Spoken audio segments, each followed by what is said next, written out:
বসে আছেন, আমার চোখে আমি দেখতে পাচ্ছি এখানে বসে আছেন শত শত দেশ মাতা বেগম খালেদা জিয়া।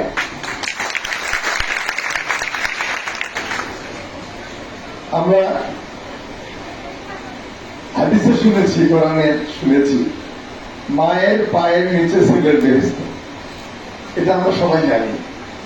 তো উপযুক্ত সময়ে তোমরা মা হবা এবং তোমাদের সন্তানদের বেহেশত হবে তোমাদের পায়ের নিচে।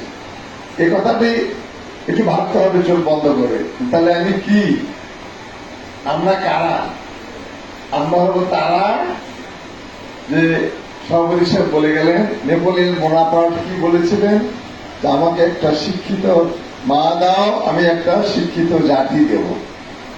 তা আমরা যতই চেষ্টা করি না কেন জাতিকে শিক্ষিত করার, এর প্রথম শর্ত হল এই দেশের নারী সমাজকে শিক্ষিত করতে হবে।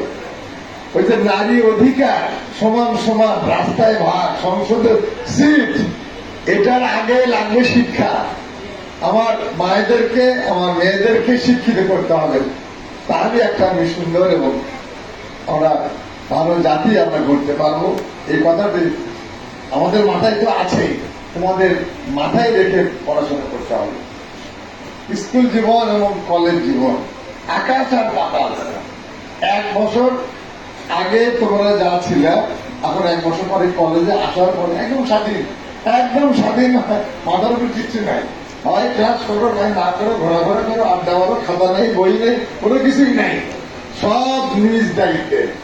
এখানে স্যার বলবেন না বই আনিস নি কেন, পড়া হয়তো তোমাদেরকে ধরে, বেশিরভাগ কলেজে পড়াটা ধরা হয় না। স্যাররা লেকচার দিয়ে বা কেউ নোট করে, কেউ শুনে আর করে, স্যাররা চলে যান। পরীক্ষার আগে ভগবান করে পড়ে গুড। প্রিন্সিপাল স্যার বলছেন তোমাদেরকে পড়া ধরা হয়, হ্যাঁ ধরা উচিত, যেটা সবাই পারে না।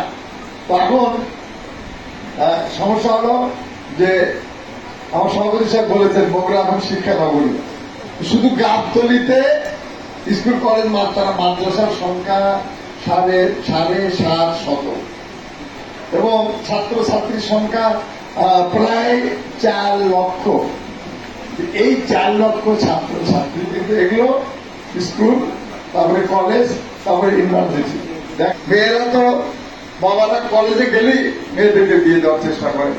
সরকারের পক্ষ থেকে চেষ্টা হচ্ছে যাতে এই প্রাপ্ত বয়স কিছুটা উন্নতি হয়েছে।